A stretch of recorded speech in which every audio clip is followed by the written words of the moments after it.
Tutur Tinula, sebuah sandiwara radio serial, produksi Sanggar Cerita dan Teater Sanggar Prativi. Sebuah kisah dengan latar belakang sejarah runtuhnya Singasari dan berdirinya Kerajaan Majapahit. Cerita ini ditulis dan diolah oleh S. Tijab, hiasan musik dan sutradara J. Ispriyonoka.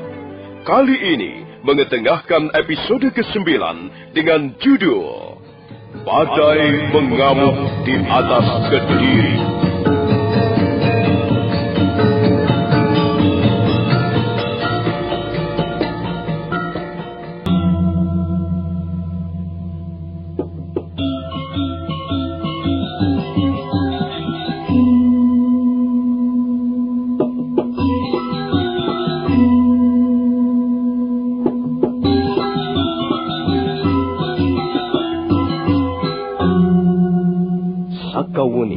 Arya Kamandanu dan Panyakabu sedang dalam perjalanan menuju Bukit Panampihan. Karena luka-lukanya, Panyakabu nampaknya seperti semakin kekurangan tenaga. Hal itu membuat perjalanan menjadi agak terhambat. Beberapa kali mereka terpaksa istirahat. Malam itu mereka merencanakan menginap di Candi Kidal. Sakawuni memparingkan tubuh ayahnya di ruangan candi, sementara Arya Kamandanu menunggu di depan pintu. Panyakabu kelihatan sangat lelah. Beberapa kali Sakawuni menyeka keringat dingin yang mengalir di sekujur tubuhnya. Ayah tidak usah memikirkan ibu. Biar nanti saya yang akan menghadapi ibu. Lebih baik ayah istirahat malam ini, supaya besok pagi bisa meneruskan perjalanan. Aku bahagia sekali, Nduk. Aku merasa bangga. Ternyata aku mempunyai seorang anak gadis yang sangat menaruh perhatian pada orang tuanya. Ayahku hanya satu. Aku tak ingin menyia-nyiakan kesempatan untuk berbakti padamu, ayah. Sakawuni, kau seperti ibumu. Ibumu adalah seorang wanita yang penuh pengertian. Ibumu menyimpan nilai-nilai luhur dalam diri pribadinya. Jarang kita bisa menjumpai wanita seperti itu. Ibu masih tetap cantik, ayah. Ibu masih kelihatan jelita. Iya, aku percaya, Nduk. Ibumu akan cantik selama-lamanya. Wanita seperti ibumu akan mempunyai kecantikan yang tidak pernah pudar. Kecantikan murni yang tumbuh dari dalam hati sanubari seorang wanita berbudi luhur.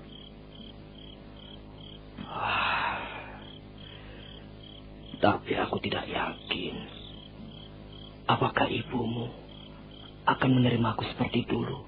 Sudah saya katakan, biarlah saya yang akan menghadapi ibu. Ayah tidak perlu mencemaskan soal ibu. Saya yakin ibu akan luluh hatinya dan akhirnya mau menerima ayah.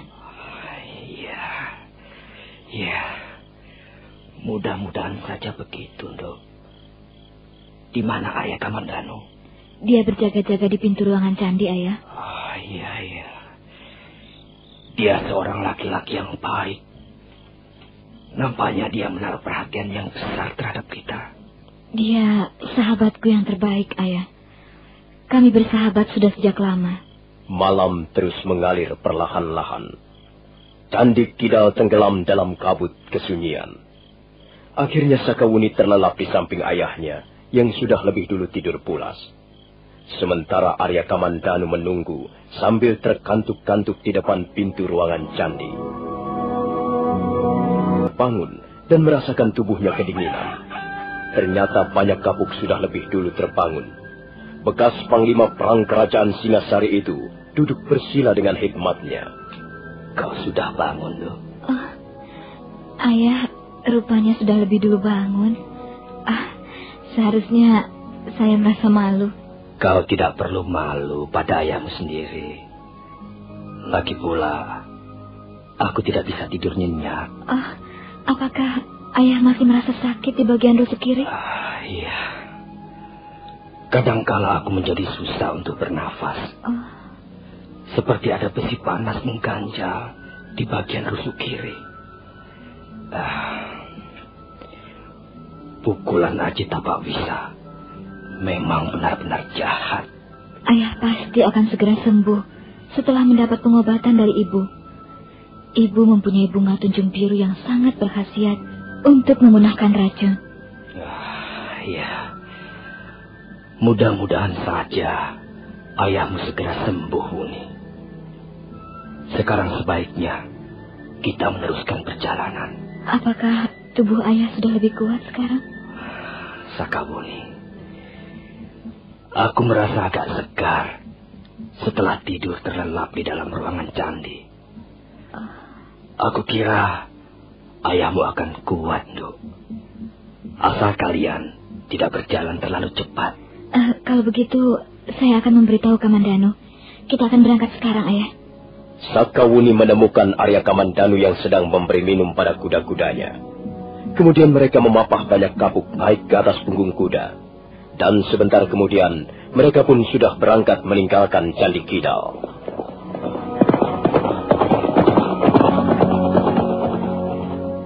Candi Kidal semakin jauh tertinggal di belakang mereka. Sekarang mereka sudah mulai menapak di daerah yang berbukit-bukit. Mereka hanya membutuhkan istirahat 2 kali sebelum akhirnya mencapai kaki Bukit Panampihan.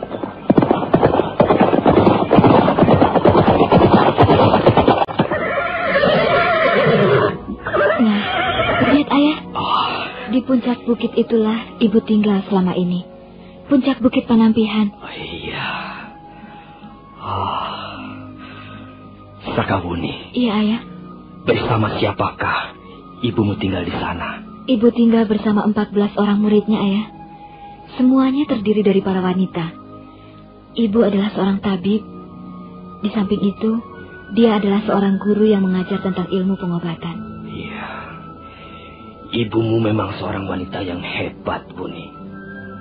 Sayang sekali aku telah menyia-nyiakannya selama ini. Oh, lihat Kamandanu. Bukankah mereka adalah Tunjung Putih dan Tunjung Kuning? Lihat, mereka berlari-lari menuju kemari.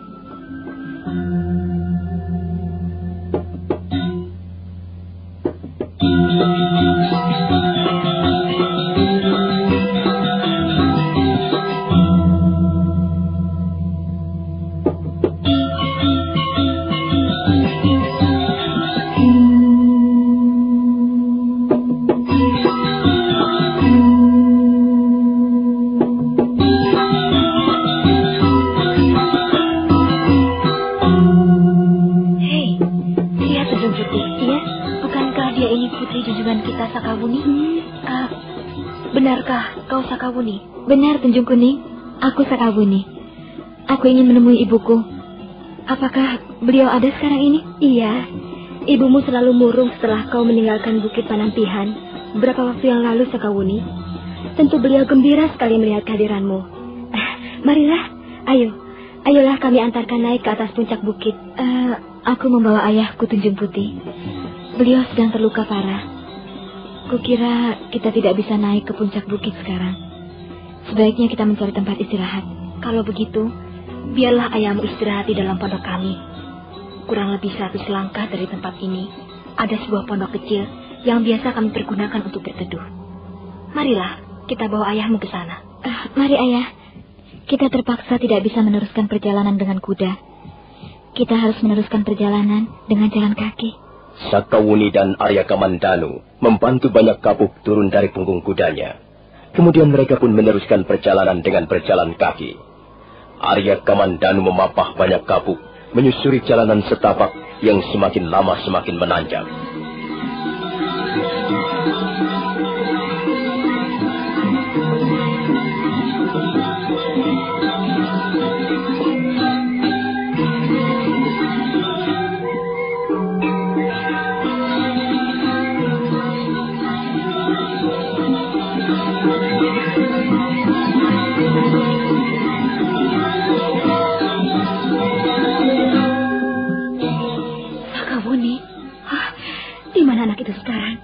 Dia masih di bawah Tuanku Dewi, di kaki Bukit Panampihan. Tolong, mengapa tidak kalian ajak naik ke atas puncak bukit?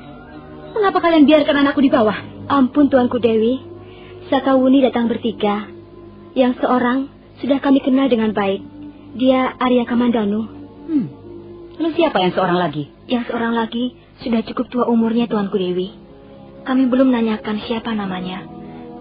Dia terluka parah. Sakawuni dan Arya Kamandanu terpaksa menunggu di kaki bukit. Seorang laki-laki yang sudah cukup tua umurnya. Siapa lagi yang dibawa Sakawuni sekarang ini? Tunjung Kuning dan kau Tunjung Putih? Iya, Tuanku Dewi. Kalian berdua tunggu saja di sini. Biar aku yang akan melihat mereka. Baik, Tuanku Dewi.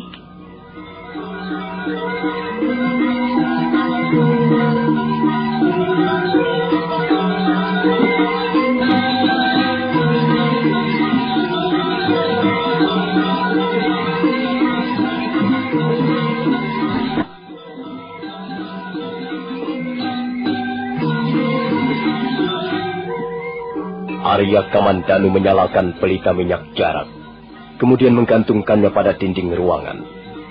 Sakawuni duduk di atas balai kayu, di samping ayahnya yang duduk setengah berbaring, bersandar pada dinding.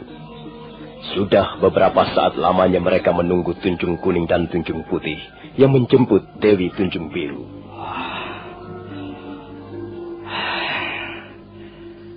Sakawuni, ibumu tidak akan mau datang kemari.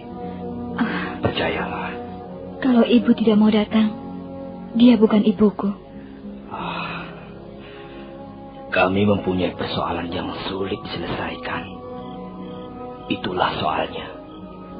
Ayahanda banyak kapuk.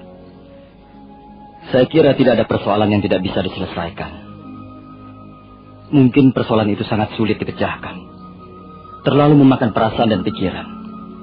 Tapi saya kira masih bisa diselesaikan dengan baik. Aku yakin ibu akan mau mengampunimu, ayah. Ibu akan mau memaafkan ayah. Tapi dosa-dosaku terlalu besar, loh.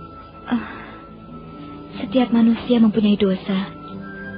Bukankah demikian, ayah? Kakek Sugata Brahma pernah mengajarkan bahwa kita tidak boleh berkecil hati. Siapapun orangnya pasti mempunyai kesalahan dan kekurangannya masing-masing. Yang penting kita mempunyai keinginan untuk memperbaiki kesalahan dan kekurangan kita, ayah. Iya. Kakekmu benar, loh. Mudah-mudahan saja ibumu bisa melupakan kesalahanku di masa lalu dan akhirnya mengampuninya. Itulah yang kuharapkan sekarang ini.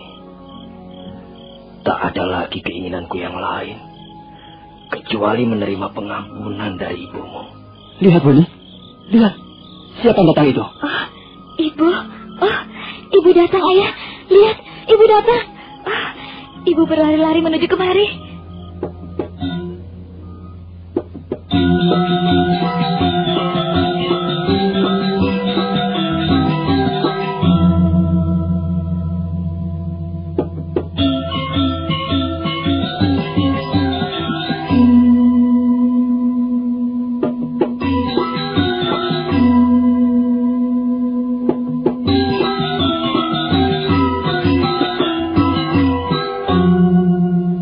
Memang benar, seorang wanita muncul dari tikungan bukit.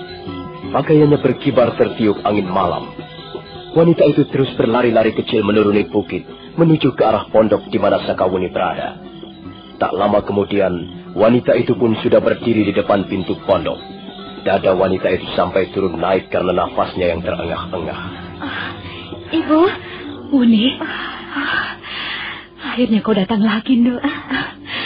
Ibumu sudah kangen sekali padamu. Mengapa kalian tidak langsung naik ke atas puncak bukit? Ibu, aku datang kemari untuk meminta belas kasihanmu, Ibu. Iya. Tunjung Kuning dan Tunjung Putih mengatakan bahwa kau datang membawa seorang laki-laki yang terluka parah. Iya, benar. Saya harap Ibu sudi menolongnya. Dia juga terkena racun Aji Tapak Wisa. Kuharap Ibu mau mengobatinya. Mana orangnya, Buni? Coba, aku mau lihat sampai seberapa parah luka-lukanya. Iya, marilah. Mari masuk ke dalam pondok, Bu. Dia terbaring di dalam. Ayo, Bu, masuklah. Ada apa denganmu, Bu?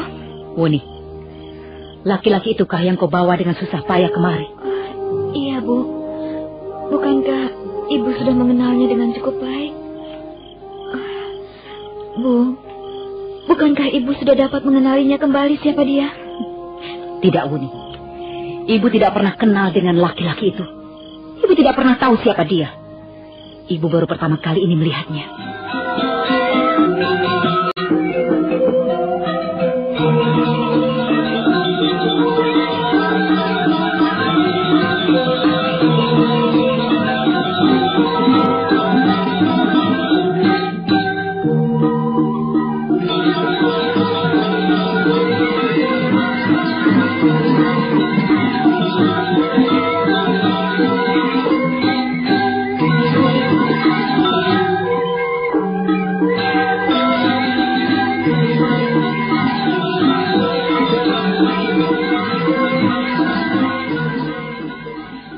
Sakawuni terkejut.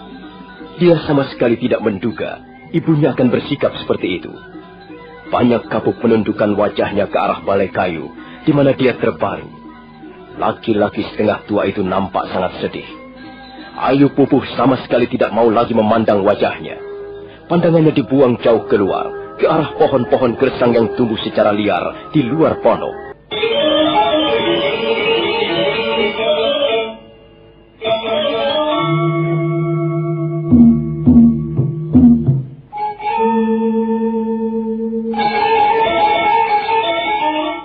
Ayu Pupuh terkejut sekali melihat wajah laki-laki yang terbaring di atas balai kayu di depannya. Tubuhnya sampai jengkirat seperti tersengat kalajengking. Wanita itu buru-buru memalingkan mukanya sejauh-jauhnya. Sakawuni merasa tidak enak melihat sikap ibunya seperti itu. Ibu, ada apa denganmu? Laki-laki itukah yang susah payah kau bawa kemari untuk menemui aku, Wuni? Iya, Bu. Dia adalah ayahku sendiri. Bukankah Ibu masih mengenalinya dengan baik? Tidak. Dia bukan ayahmu, Wuni. Oh. Dan aku sama sekali tidak kenal dengan orang itu. Ibu, jangan begitu, Bu. Kasihan ayah. Dia sudah susah payah datang kemari. Dia susah payah berjalan dalam keadaan terluka parah. Mengapa kau katakan semua itu, Wuni? Aku tidak mau tahu apa yang sedang dialaminya. Aku tidak kenal dengan orang itu. Bu, kuharap Ibu mau bersikap lebih lunak. Lupakanlah masa lalu, Bu. Sekarang kumohon, tolonglah ayahku. Sudah kukatakan dia bukan ayahmu, Wuni. Dia ayahku, Bu. Dia benar-benar ayahku. Selama ini aku susah payah mencari orang tuaku. Dan aku merasa bahagia sekali. Karena aku sudah dapat menemukan laki-laki kepada siapa aku menyebutnya ayah. Kasihanilah dia, Bu. Tolonglah dia.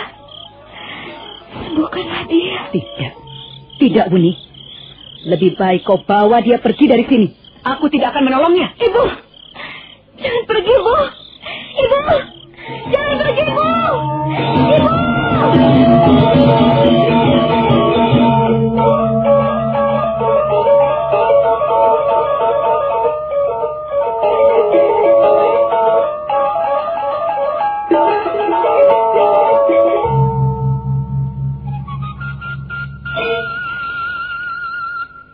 Masih terlalu polos.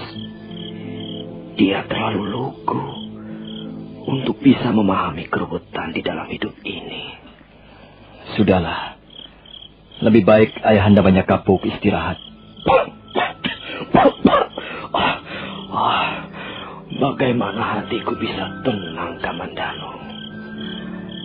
Anakku dan ibunya sedang berkejaran di dalam gelap. Aku tahu Sakawuni berwatak keras. Demikian pula aku tahu Ayu Pupuh sukar dilunakkan hatinya. Mereka sama-sama keras. Jangan-jangan mereka bertengkar. Jangan-jangan mereka tidak bisa saling mengendalikan dirinya. Mereka akan segera baik kembali, Ayahanda Banyak Kapuk. Sudahlah. Jangan dipikirkan terlalu mendalam. Tidak, Kamandano. tolonglah aku. Susulah mereka. Biarkan aku menunggu di sini. Aku mengkhawatirkan keadaan mereka, Kamandanu. Cepat. Susulah mereka sekarang juga. Aku yakin mereka tidak akan ada yang mau mengalah. Lalu, bagaimana dengan Ayahanda Banyak Kapuk? Sudahlah, jangan pikirkan aku. Biarkan aku menunggu di sini. Cepat, Kamandanu. Susulah mereka. Baik, Ayahanda Banyak Kapuk. Saya akan menyusul mereka. Saya akan segera kembali. Oh iya.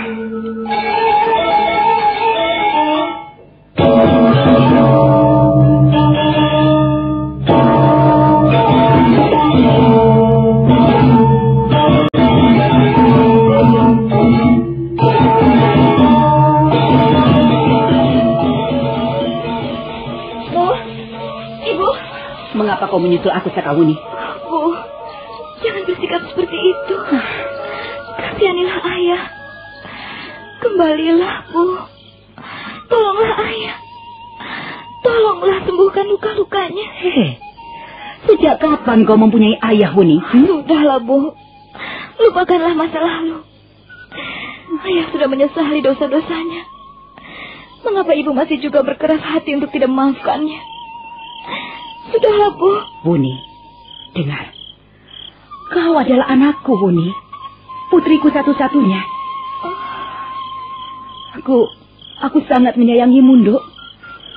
Tapi Ibu harap kau jangan terlalu mencampuri urusan kami. Urusan orang-orang tua. Lebih baik kau kembali saja. Atau marilah, Wuni, ikut ibu ke puncak Bukit Panampihan. Dan tinggalkan laki-laki setengah tua yang kau bawa-bawa itu. Dia sama sekali bukan ayahmu. Maaf, Bu. Maaf. Saya mau bertanya pada ibu. Mungkinkah seorang manusia lahir ke bumi ini tanpa seorang ayah? Dengar, Wuni. Dengar. Laki-laki itu memang telah menyebabkan kau lahir ke muka bumi ini. Perbuatannya yang tidak bertanggung jawab itulah yang menyebabkan kau menjadi hadir di muka bumi. Tapi sekali lagi, Wuni, dia bukan ayahmu. Mengapa begitu, Bu? Karena dia tidak pernah mengawini ibumu.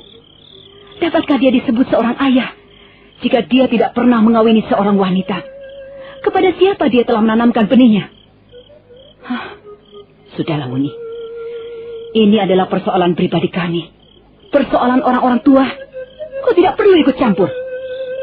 Usiamu masih terlalu muda untuk mencampuri urusan-urusan seperti ini. Hatimu masih terlalu polos, Wuni, untuk ikut berkubang dalam lumpur dosa. Saya tidak pernah memikirkan terlalu jauh, Bu. Saya tidak peduli apakah ayah pernah mengawini ibu atau belum. Saya tidak peduli semuanya. Saya hanya tahu bahwa Banyak Kapuk adalah ayahku dan Ayu Pupu adalah ibuku. Saya tidak ingin kehilangan dua-duanya, Wuni, mengapa kau masih juga keras kepala? Mengapa hati ibu juga masih membeku? Mengapa hati ibu masih dingin dan membeku? Seharusnya ibu tahu, tak ada seorang pun manusia hidup tanpa kesalahan. Seharusnya ibu memaafkan ayah. Kau tidak bisa membujuk ibumu, Wuni. Dan juga kau tidak akan bisa memaksa ibumu dengan cara apapun juga. Bu, apakah ibu tidak ingat lagi apa yang pernah ibu katakan dulu? Ibu pernah menasihati aku ketika aku akan meninggalkan puncak Bukit Panampihan. Ibu pernah mengatakan bahwa aku tidak boleh membalas dendam pada ayah. Ibu juga pernah menasihatkan agar kita jangan menaruh dendam. Kita harus penuh maaf. Kita harus bersikap terbuka dan penuh pengampunan. Lupakah ibu pada apa yang sudah ibu katakan padaku? Mengapa sekarang ibu justru bersikap sebaliknya? Sudahlah. Sudah, Wuni. Aku tidak mau lagi bicara soal itu.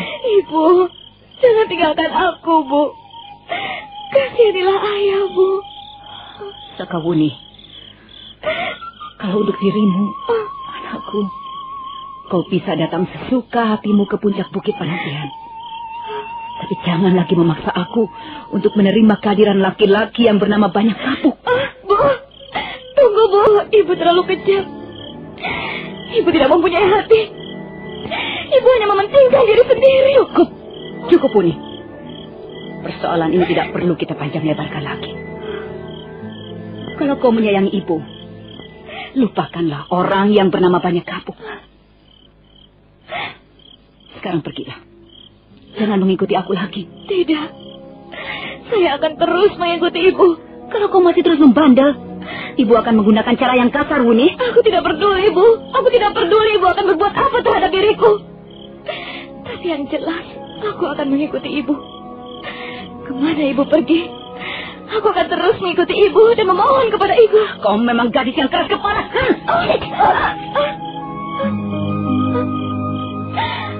Oh, Bu. Kau benar-benar kejam. Sekarang kau memukuli anakmu sendiri. Kau benar-benar berhati kejam. Tutup mulutmu, anak benggal. Jangan bicara lagi. Dan jangan mengikuti aku lagi. Ayo cepat pergi. Pergilah dan temuilah laki-laki yang bernama Banyak Kapuk yang kau anggap sebagai ayahmu. Tapi setelah itu, Wuni, jangan coba-coba menemui aku lagi. Oh, Bu. Ibu. Tunggu, Bu. Tunggu. Sakawuni. Kaukah itu Sakawuni? Ibu. Sampai hati kau melakukannya, Bu. Ibu. Apa yang telah terjadi, Buni? Di mana ibumu? Dia pergi. Kemana? Dia pergi. Sudahlah, Buni.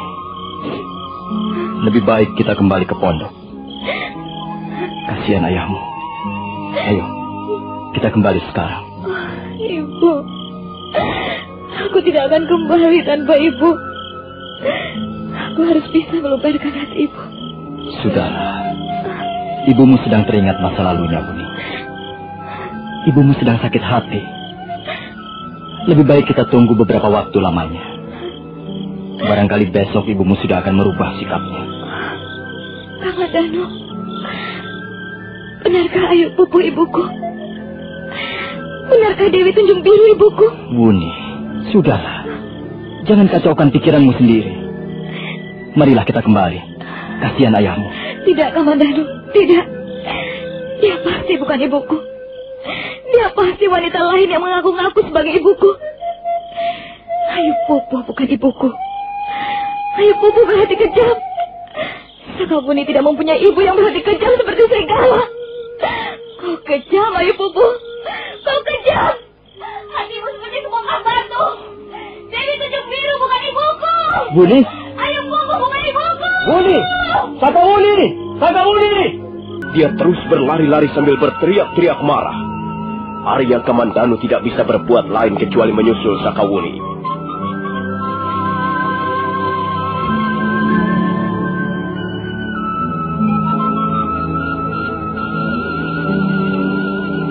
Nah, saudara pendengar, bagaimana kisah selanjutnya? Apakah akhirnya Sakawuni akan bisa membujuk hati ibunya? Apakah akhirnya Ayu Pupuh akan mau mengobati luka-luka Banyak Kapuk? Dan apakah dua insan berlainan jenis yang pernah memadu cinta itu akhirnya akan kembali bersatu? Saudara pendengar, silakan menunggu seri berikutnya. Sampai jumpa.